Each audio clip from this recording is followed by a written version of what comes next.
वापस आया ये करने धमाके है, मौका ये बड़ा अब टीम्स बना ले, करोड़ों रुपए एक ही दिन में कमा ले, तुम किसके हैं खेल में सबको दिखा दे। बल्ले बाजी असली क्रिकेट की है वापसी, बल्ले बाजी अकेले ना खेल ले दोस्तों को साथ भी।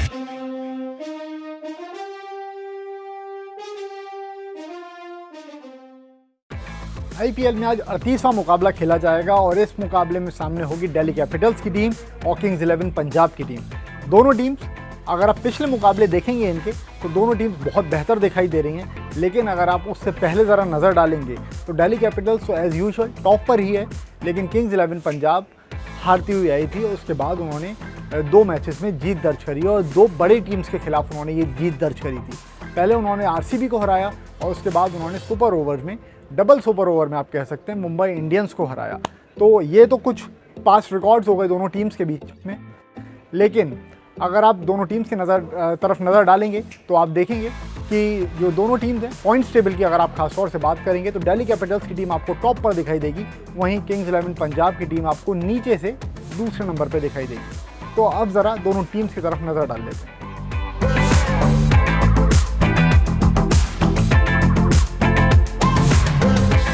पहले बात करते हैं दिल्ली कैपिटल्स की। ओपनिंग करने के लिए आते हैं शिखर धवन और पृथ्वी शॉ। अब पृथ्वी शॉ का बैट पिछले कुछ मैचेस में नहीं चला है, 2 मैचेस से उनकी पारी ऐसी ही जा रही है। शुरुआत में वो इनिंग भी अपनी बिल्डअप नहीं कर पाते हैं, जल्दी से अपना विकेट खोकर चले जाते हैं, लेकिन शिखर धवन के बल्ले से रन निकल रहे हैं। शिखर धवन ने पिछले 2 मैचेस में जो रन बनाए हैं, पिछले मैच में उन्होंने जो हाफ सेंचुरी बनाई है, हालांकि उनके जो कुछ मौके उन्होंने दिए थे वो सामने वाली टीम ने, चेन्नई ने, वो गैदर नहीं करे, जिसके कारण उनकी सेंचुरी भी कंप्लीट हुई, लेकिन ये उनकी गलती नहीं थी। उनके बल्ले से अच्छी गति के साथ रन निकले थे और उन्होंने टीम को एक बेहतर शुरुआत दी थी। लेकिन देखना यही होगा कि ये दोनों बल्लेबाजों ने इंडिविजुअली अच्छे परफॉर्मेंसेस दी हैं, लेकिन एक पार्टनरशिप की आप बात करेंगे, एक ओपनिंग पार्टनरशिप की अगर आप बात करेंगे तो दोनों के बल्ले से उस तरह से रन नहीं निकले हैं। जल्दी से टीम अपना पहला विकेट खो देती है। अगर आप करंट फॉर्म देखेंगे, अगर दोनों बल्लेबाज चल जाते हैं, तेज़ गति के साथ रन बना देते हैं, तो दिल्ली कैपिटल्स के लिए काफ़ी ज़्यादा बेहतर होगा, क्योंकि जो आने वाले बल्लेबाज होंगे, जो शुरुआत में ये दोनों बल्लेबाज मोमेंटम देंगे, उस मोमेंटम को कैरी फॉरवर्ड कर सकते हैं। अब ऋषभ पंत नहीं खेल रहे हैं और दिल्ली कैपिटल्स की अगर आप पूरी टीम देखेंगे तो ये इंजरी से जूझती हुई आई है टीम। पहले ईशांत शर्मा चोटिल हो गए थे, उसके बाद फिर अमित मिश्रा चोटिल हो गए थे और अब फिर ऋषभ पंत चोटिल हो गए थे। उससे 1 मैच पहले अगर आप देखेंगे, मतलब इससे पिछला मैच जो उनका हुआ था उससे पहले आप देखेंगे तो श्रेयस अय्यर भी चोटिल हो गए थे। ऋषभ पंत अभी नहीं खेल रहे हैं, हालांकि उन्होंने ट्रेनिंग शुरू कर दी है टीम के साथ में, लेकिन अभी वो नहीं खेल रहे हैं। ऐसे में रहाणे को टीम में चुना गया है। रहाणे खेल रहे हैं टीम में नंबर 3 पर। श्रेयस अय्यर आते थे पहले, लेकिन अब रहाणे आ रहे हैं, लेकिन रहाणे भी कुछ खास नहीं कर पाए हैं।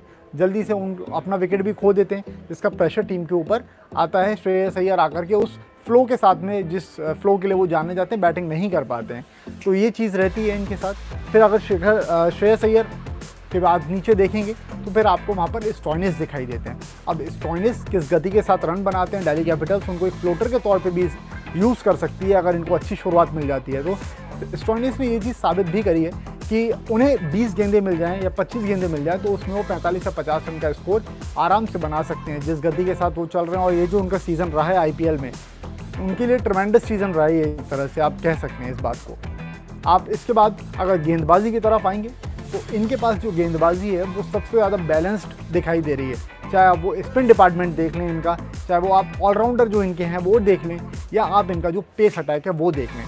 पेस अटैक की बात करेंगे तो रबाडा और नॉकी शानदार फॉर्म में है, ज़बरदस्त गेंदबाजी दोनों कर रहे हैं खिलाड़ी जो हैं इनके। रबाडा एक एक्यूरेसी के साथ गेंदबाजी कर रहे हैं, वहीं नॉकी की अगर आप गेंदबाजी देखेंगे तो आपको तेज़ गति दिखाई देगी, जिसने अच्छे बल्लेबाजों को परेशान करा है। वहीं अगर आप इनके स्पिन डिपार्टमेंट की तरफ चले जाएंगे तो आर अश्विन इनके एक एक्सपीरियंस प्लेयर हैं, फिंगर स्पिनर हैं, लेकिन टीम को विकेट दिलाने में कारगर साबित हुए हैं वो। वहीं आप अक्षर पटेल देखेंगे तो वो काफ़ी ज़्यादा इकोनॉमिक रहे हैं और बहुत लो इकोनॉमी से उन्होंने गेंदबाजी करी है और ज़रूरत पड़ने पर टीम के लिए बल्लेबाजी से भी उन्होंने हाथ आजमाया है और टीम को उसमें सफलता दिलवाई है। तो ये तो कुछ हो गई दिल्ली कैपिटल्स की बात, लेकिन अब बात कर लेते हैं हम किंग्स 11 पंजाब की। किंग्स 11 पंजाब की तरफ अगर आप नज़र डालेंगे तो ओपनिंग पर आ रहे हैं इनके मयंक अग्रवाल और केएल राहुल।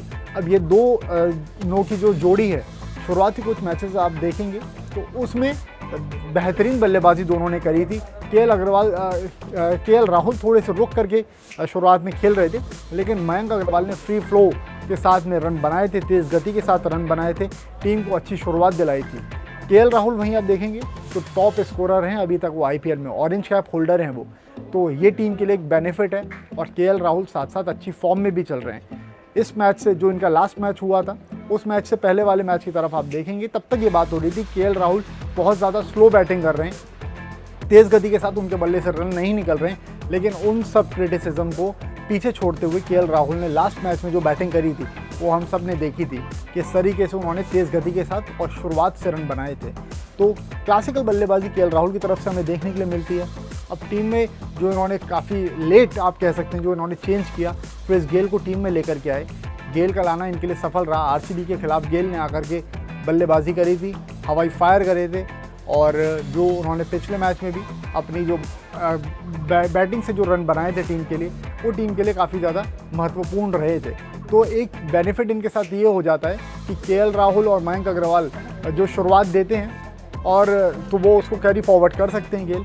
वहीं अगर इनमें से कोई बल्लेबाज जल्दी आउट हो जाता है तो नेचर ऑफ प्ले गेल का एज अ ओपनर है, तो उनके लिए वो भी एक बेनिफिट है कि वो बतौर ओपनर भी एक तरीके से पारी को देख सकते हैं अगर इनका शुरुआती विकेट जल्दी चला जाता है। तो आप वहाँ से थोड़ा नीचे आएंगे तो फिर आपको पूरन दिखाई देंगे, और निकोलस पूरन एकमात्र ऐसे बल्लेबाज हैं कि जो आने के बाद बिना समय लिए सेट होने की उनको ज़रूरत नहीं है। ऐसा लगता है उनकी बल्लेबाजी देखकर कि वो डगआउट से सेट होकर के आए हैं, आने के बाद सीधे वो हवाई फायर करते हैं और हवाई फायर के साथ साथ तेज़ गति के साथ रन बना देते हैं। अभी तक हालांकि उन्हें बहुत ज़्यादा बल्लेबाजी का मौका नहीं मिला है। एक मैच में उनको बल्लेबाजी का मौका मिला था तो उन्होंने 200 के स्ट्राइक रेट के साथ रन बनाए थे।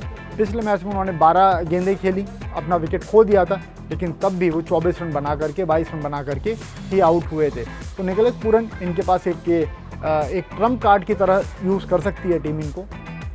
आप अगर उनसे नीचे देखेंगे तो एक प्लेयर मुझे ऐसा दिखाई देता है इसमें, और आप भी मेरी इस बात से सहमत होंगे, मैक्सवेल इनके लिए यूटिलिटी किस चीज़ से लेकर के आ रहे हैं मैं नहीं समझ पा रहा हूँ। और अगर वो उनको टीम गेंदबाज के तौर पे इस्तेमाल कर रही है तो एक स्पेशलिस्ट गेंदबाजी खिला ले टीम, क्योंकि बल्लेबाजी से उनके बैट से जितने भी उनको मौके मिले हैं हर मौके पर वो फ्लॉप रहे हैं, उनको रन नहीं निकल रहे उनके बैट से, और इस बारे में केएक्सआईपी को ज़रा सोचना होगा। अब ऑप्शन के तौर पे आप देखेंगे टीम अगर पेसर के साथ जाना चाहती है तो टीम के पास में जिमी नीशम है, टीम उनके पास जा सकती है। और अगर आप एज अ बॉलर ही आपको खिलाना है किसी को तो आप फिर स्पिनर को भी एक किसी को ट्राई कर सकते हैं। मुजीब आपके पास है, हम मुजीब को खिला सकते हैं। अब यूएई में जो पिचेस हैं उनके बारे में भी हम आगे बात करेंगे।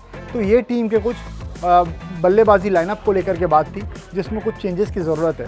वहीं आप अगर गेंदबाजी में आएंगे तो आर्शदीप शानदार गेंदबाजी कर रहे हैं। कॉटरल के जो जगह पर टीम में आए थे, लेफ्ट आर्म पेसर हैं, यंग लेफ्ट आर्म पेसर हैं भारत के, शमी का बखूबी साथ दे रहे हैं। शुरुआत में आकर के ये दोनों गेंदबाज टीम को कुछ शुरुआती विकेट दिलवा देते हैं, जिसकी वजह से ये टीम बाकी टीम्स पर प्रेशर बनाने में कामयाब रहती है। तो ये थी इनकी बात। और आप अगर इनकी तरफ देखेंगे, इनकी गेंदबाजी देखेंगे तो फिर आपको रवि बिश्नोई भी दिखाई देते हैं, मुरुगन अश्विन दिखाई देते हैं, जिन्होंने आकर के क्रूशल स्टेजेस पर विकेट लिए हैं और जिसके कारण टीम को काफ़ी ज़्यादा बेनिफिट होता है।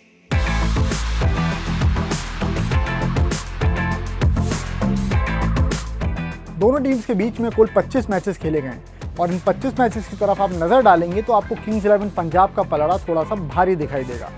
किंग्स 11 पंजाब ने इन 25 मैचेस में से 14 मैचेस अपने नाम किए हैं। वहीं दूसरी तरफ दिल्ली कैपिटल्स है जिसने 11 मैचेस जीते हैं। लेकिन ये बात है पुरानी और ये है नई दिल्ली। तो यहाँ पर दिल्ली का रिकॉर्ड एकदम शानदार दिखाई दे रहा है, वहीं पंजाब अब अपनी लय पकड़ती हुई दिखाई दे रही है। तो इन मैचेस की, ये तो पुराने मैचेस की बात है, लेकिन इस आईपीएल में जो मैच हुआ था इन दोनों टीम्स के बीच में, एकमात्र मैच जो था, दूसरा मैच पूरे सीज़न का, वो मैच कितना ज़्यादा रोमांचक था आप सब ने देखा होगा। वो वाला मैच सुपर ओवर के ज़रिए उस मैच का नतीजा निकला था और आप कह सकते हैं कि वो जीता हुआ मैच किंग्स 11 पंजाब का था, जो आकर के आखिरी में दिल्ली कैपिटल्स की झोली में गिरा। मैच ड्रॉ हो गया और टाई होने के कारण सुपर ओवर खेला गया और सुपर ओवर में दिल्ली कैपिटल्स को जीत मिली। तो ये तो कुछ दोनों टीम्स के हेड टू हेड मुकाबलों की बात हो गई।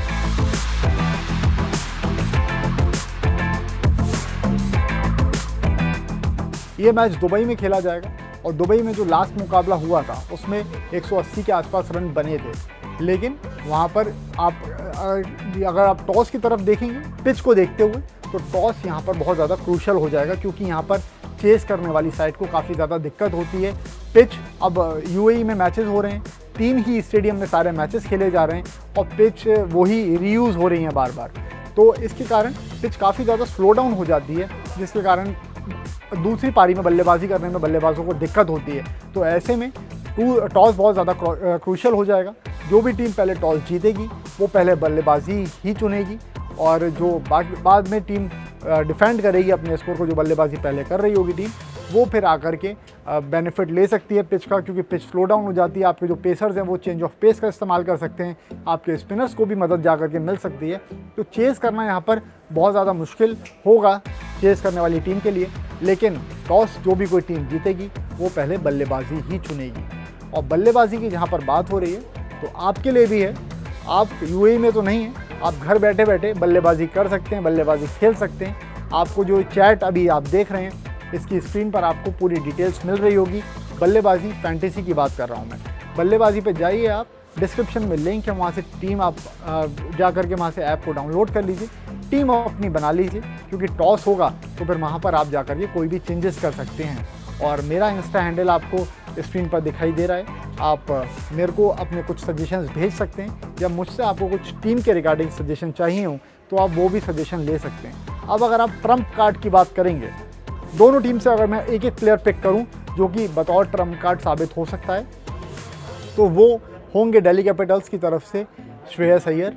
श्रेयस अय्यर से पारी बड़ी आना एक ड्यू है और वो आ सकती है आज वाले मैच में, मुझे ऐसा लग रहा है। वहीं KXIB से आप बात करेंगे तो मैं पिक करूंगा निकोलस पूरन को। तो ये 2 प्लेयर हो गए मेरे ट्रम्प कार्ड। आपके ट्रम्प कार्ड कौन होंगे? बल्लेबाजी में आपके वाइस कैप्टन, कैप्टन कौन होंगे? आप किन को पिक करेंगे? कमेंट करके ज़रूर बताइएगा। और अगर आपको ये वीडियो पसंद आया हो तो इस वीडियो को लाइक करिएगा। आई होप आपको ये प्रीव्यू जो मैं लेकर के आया हूँ आपको पसंद आया होगा। तो इस प्रीव्यू में फ़िलहाल इतना ही। Thanks for watching.